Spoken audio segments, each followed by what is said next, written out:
second chance in the game. Well, good afternoon. I'm Coach Keegan Jones, assistant coach here at Augustana College. I'm coaching the running backs as well as help coordinate the special teams. And this afternoon, I've been asked and talked about what we're going to do as an Augustana College running back, okay, and some of the things in which we look for, and to really get into the nuts and bolts of basically a drill in which we believe in our program, and I believe as a running back coach that you really can't live without. You know, it's a drill that you're kind of able to do, whether it's in preseason mode, throughout the week, pads, no pads. You know, really at the end of the day, I think it's just a great drill that you can carry over from any time within your season prep. But first off, as the running back coach, you know, here at Augustana College, you know, as I talk to the running backs, you know, and what we look for within our position group, you know, our running backs are young men that we need to put the team first. Okay, we need to be leaders of the team on and off the field, and ultimately, obviously, as you come to college, you need to be great students, you know, and leave here with that degree. So as we talk about the running backs from a football perspective, you know, myself as a collegiate football coach, we're also covering the basis of everything of what it means to be a champion on and off the football field, as you can see. You know, and some of these things are must-haves within our receiver group, our running back group, okay? And passion and energy, as you see there, and everything that we do, ultimately is what everything comes to. As we talk about drills, and we specifically then talk about the running backs themselves, we talk about running back traits, things that I talk about within my running back room, as well as running back recruits, you know, as we obviously look to bring on more solid running backs within our program. But it starts with toughness, both mentally and physically. The intelligence factor of knowing your assignment and understanding the role that you play, whether that may be on special teams or whether that may be as the starting running back of the team, okay? And at the end of the day, with our tempo and how we play within our offense, we're ultimately playing fast, and that goes then back into the intelligence standpoint of knowing your assignments and understanding your role, okay? As you continue to go down, what our running backs must be able to do, you know, and that's really what you want to look for and work on within our drills, is you must secure the football. You know, ball security is paramount no matter what we do. So in every drill, we're emphasizing ball security. We're adding strip drills. We're adding a punch drill to the end and beginning or throughout the actual drills in which we run. You know, we also want to run to gain yards and score. We want to be north and south runners. Whether we're stretching with the stretch zone play, maybe we're running an outside perimeter pin and pull play, once we make that cut, that initial cut, we want to make sure that we're north and south, because first downs become touchdowns within our running game, and that's going to reflect within the drills in which we do. We also want to be able to run block, working on our technique and power, our pass protect with a good punch and power, and then catch, being able to utilize, okay, our hands and not our bodies as hands catchers and not body catchers out of the backfield. When it goes into then our practice habits, you know, we want to have a professional approach. You know, our focus and work habits and what we do out there is going to dictate ultimately what we want to accomplish on Saturday afternoons. We got to know our assignment, as I said, you know, and finish every drill, every rep, every play, every practice. You know, just like all of us coaches preach to our players. You know, and a big thing as I talk about with our running backs is always finish, and the emphasis being run out. So every drill in which we do, sure, we always talk about finishing with a burst, but that carries over into every drill. In practice, the whistle doesn't necessarily pertain to us running backs. We're always going to run out, run past the last defender, to have that mentality, so that carries over on Saturdays to where we're gaining those extra yards or breaking through those arm tackles, okay? We want to be able to get to the football because of our tempo and the speed in which we play. Coaching speed and full speed, okay, with the difference in some of our drills, which originally, how you first program this drill probably into your practice plan, you may take this a little bit slower as what I call coaching speed, so you can coach up the nuances of the drill so the players fully understand what they want to get out of it and what you're looking to develop within it. And then obviously, look, listen, and echo, as that all goes in with everything from play to finish within an actual play. And then ball security and master of our craft, because again, the drills are the plays are the drills, you know, and really as that carries over, that's what we're looking at in this one particular drill in which I will cover. You know, and talking about our run game success, okay, keys to running for our success is understanding the play, course, aiming point, and key reads, which should be implemented in every drill that we do within our running back group. Understand the tempo of the play, whether it's a fast-hitting play, whether, again, it's a slow developing play to where something develops late and the running back's able to hit it, okay, as soon as they see it. And again, as I reiterated earlier, being north and south runners and never running out of bounds, always finishing that play. So the running back drills, you know, the purpose of the drills is develop the skills needed to effectively run the plays that are in our offense. Again, goes back to the adage of the plays are the drills are the plays. So the criteria used to determine what drills we run and why I run this particular drill basically every day in practice. Again, it is going to incorporate the run game footwork, aiming point, and course. Okay, for example, our outside zone or our power plays, which I'll talk about. Also to help our running backs understand the development of how that play is being blocked against certain looks, against certain fronts, against certain reactions from a defensive line and running or a linebacker group. Okay, and then what is happening to them during that run. For instance, they make their first cut and then they're congested at the line of scrimmage, and they may have to hurdle or step over a down lineman. They may have to double cut, as I like to say, okay, which is incorporation into this drill from a first level to second level read. So in every drill that you do, especially within the running back group, those are the three kind of criteria in which I use and how we implement the drills in which we do. And the drill that I want to talk about is a drill that I call our double cut reaction. Okay, it's a low-key, I guess, drill as far as equipment needed. Everybody's looking for equipment and things. All you need, is ultimately 5 trash cans. I'm a big trash can guy as far as utilizing the trash cans as offensive linemen and as key reads, blocks, setting up, obviously, our course of action in our running game. And so this requires 5 trash cans. You can get away with 3, which I'll talk about later in our outside zone trap, but really 5 is kind of the way you want to set it up. Each running back, obviously, will then have a ball, okay, for the drill, and you'll set it up accordingly. All you're really looking to do is you have this kind of still picture in front of you is kind of set it up because how our individual drill is set up. Our position group is set right around the 50-yard line. And as quarterback, offensive line, DBs take up the most room. Us running back coaches, we're lucky to get maybe a 20 by 20-yard piece of that football field. And you got plenty of room to do that drill in a confined space. But you kind of want to set up, as you can see, okay, those 5 trash cans, basically, on a 4x4 or 5x5 box, okay, with the trash can right in the middle of it, okay. With those trash cans set up, you as the coach, okay, if you're lucky enough, maybe have a manager, you're going to then stand right in behind that middle trash can, okay. And as those running backs then, with each having a ball in hand, are going to line up in a single file line, again, straight across from you, as you can see with those red X's, okay, to kind of begin the drill.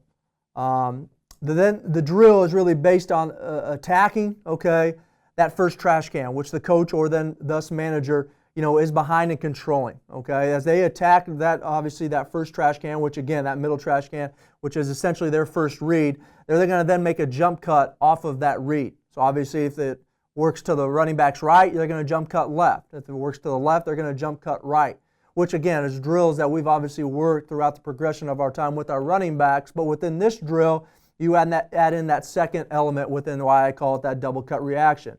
So as they then jump cut off of that key movement, okay, like an O-line block, they're then going to then press vertical to that second set of trash cans based off of the leverage, based off of the move that they made. As they then score up that second trash can, depending upon what side they made their cut, they will then make a second cut, okay, verbaled by the coach, okay, on which way to go, whether it be inside or outside. If you're fortunate enough to have many managers or maybe are hurt players, you can then have those players set up on those trash cans for a true reaction read rather than a verbal call.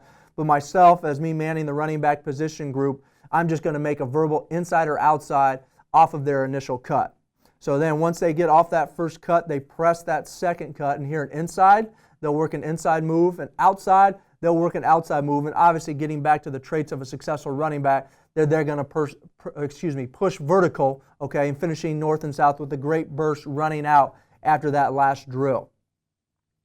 So as we go to it here with this slide, I put some little nuances on the side as well because you can add different elements to the drill. You don't have to have necessarily the running back's line exactly straight in front of that quote-unquote first read, okay, that middle trash can aligned with the coach. You can utilize, again, different moves off that second set of trash cans, whether, again, it's a quick plant cut, jump cut, maybe it's a spin move off of it, again, just to add different elements of it. And as well, you can also condense, okay, that 4x4, 5x5 box that you made to maybe 3 yards, to make it, again, really tight confinements to where you're really working on that second explosive cut for those running backs. And another big one, again, talking about how within the drills, we want to then work our aiming point, course, footwork, meshing with the quarterbacks. You change up their footwork, which you'll see in the next couple slides, as far as the initial footwork, whether they're just not downhill, but they're taking their counter footwork, or maybe their outside zone footwork as they're pressing the key. So as you look here at the slide, you see as that running back, okay, that red X there, he presses obviously that trash can. The coach then gives him a direction in which to jump cut, and then as that coach is turning that trash can and that running back gets by him, he's making an inside or outside call to then work off that second trash can like I mentioned. So as you can see here within this PowerPoint slide, he's making a jump cut back to his left, and once he presses that second line of trash cans, okay, that second level linebacker read, the coach is yelling inside, so now that lets him know that, okay, he's got to make a second cut back inside, as if maybe, again, a linebacker was able to get sealed second level by an offensive lineman sifting up, or maybe there was some linebacker being cut to whether he's got to jump back, obviously within his direct plane. So here's taking another look at it. Again, it's the same drill and everything that we do, but at the same time varying it up because maybe today you're installing, okay, your counter footwork, okay, or you want to spend work on the counter mesh point with the quarterbacks. So all you do is just kind of offset your running backs already with ball in hand, and then they just take their proper counter footwork or whatever play that may be. So then again, they're taking their, obviously their counter footwork here in this case, pressing that trash can of the coach for their first read, jump cut it, and then the coach yells again here in this case outside, which lets them know again he's cutting this thing further back behind that second level read. Okay, simple, but yet again these guys are getting, you know, live, and not necessarily live, but as fast reaction as they can, because again we want to simulate this as best we can to what's going to happen obviously on Saturdays when we're out there playing a game. And lastly, as I talked about, if you're more of, again, an outside zone track team or, again, an outside running team, just get those first two trash cans out of the way. The really reason why they were there was so those running backs can stay down at one end and then can just work their way back. But for the emphasis of this drill, if you want to work your outside zone track, just move those first two trash cans out of the way and really work with, again, the coach's first read, okay, first level track, and then the second, obviously, the second set of trash cans for your second level read. So here again, the running back's already starting again with the ball in hand. Will take their proper footwork, okay? Maybe it's an open step, maybe it's a bucket step, whatever case that may be, an angle step to their aiming point, which again is the coach on that first level trash can for the first initial read. And as they press that trash can, the coach obviously will turn the trash can in a particular direction, letting the running back know which way he needs to cut. And then as he makes that cut, coach is then again giving that inside-outside call, okay, to allow that running back to work off that second level. So again, in this case, we're running an outside zone to the right. He's cutting off his first read, which may be his block on the defensive end from his front side tackle. He gets to the second level, then all of a sudden you got a backside guard chasing the Mike linebacker who just gets a pizza of him, and we're able to jump cut then in behind it as well, cutting back behind the entire defense. Again, then finishing north and south. Hopefully by that point picking up a first down, and as you all know, hopefully working obviously our way to the end zone. So again, this double cut reaction drill, you know, is something that I carry over with me in every practice, okay, emphasizing the different footwork in which we utilize within our run game, because at the end of the day, as we work our first reads and our initial cuts, I think allowing our running backs to then work off that secondary read or that second level read, again, gets them reacting much faster, and again, gets them into that mindset so when they know it comes into 9-on-7, okay, or inside run drill, or even into games and scrimmages and practices, they're ready to make that second level jump, okay? Walk it like I talk it. Walk it like I talk it. Walk it like I talk it. Walk it like I talk it. Walk it like I talk it. Walk it like I talk it. Walk it like I talk it. Walk it like I talk it. Walk it like I talk it. Walk it like I talk it. Walk it like I talk it. Walk it like I talk it. Walk it like I talk it. You go spicy?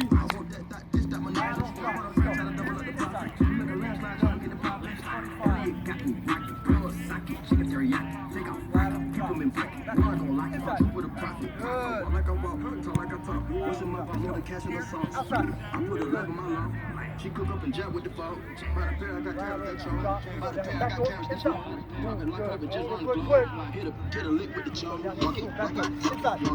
Walk it like I talk it. Walk it like I talk it. Walk it like I talk it. Walk it like I talk it. Walk it like I talk it. Walk it like I talk it. Walk it like I talk it. Walk it like I talk it. Walk it like I talk it. Walk it like I talk it. Walk it like I talk it. Walk it like I talk it. walk it like I talk it. You walk it like I talk it. Walk it like I talk it. Watch your butt, no me walk it. Walk it like I talk it. That's my bro, we know the lingo. Ain't no walk it talk it. This so you know I don't we know. Hold out on that coffin, smoke the cookie, get the coffin. Drop that fresh, I need a coffin. Call it something with the puppet. The paradise plan no coffin. Kinda go by me and toss it. Walk it like I talk it, then bought it. I pay the code, so I gotta call it. I'm in the shit, so nigga just down. Walk in the bed, and that's all the problem. I carry down, they talking my spot. Walk it like I talk it. Walk it like I talk it. Walk it like I talk it. Walk it like I talk it. Walk it like I talk it. Walk it like I talk it. Walk it like I. You know, so really that was kind of my drill, okay, if that makes sense, which I think you should carry over into all practices as running backs. You know, and I also like to thank everybody allowing me to kind of present this drill to you, and hopefully it's something that you guys can implement and maybe find good use for, as I have for our running backs here at Augustana. But if there's any questions or anything, or if you guys want to come and see us out here at Augustana College here in Rock Island, Illinois, by all means, come and let us know, whether it's myself, Coach Jones here at running backs, our head coach, Coach Steve Bell, okay, who also runs our offense, or Coach Dick Maloney, who's our defensive coordinator. We'd love to have you all out. We'd love to have you watch practice, okay, and kind of see the way in which we operate as we're obviously gearing up here as the final few practices of spring, and then obviously as we get ready into the fall season over the course of the next several months here this summer. But thanks again, and hopefully again this double cut reaction drill could put to good use for your guys and your running backs. Thank you.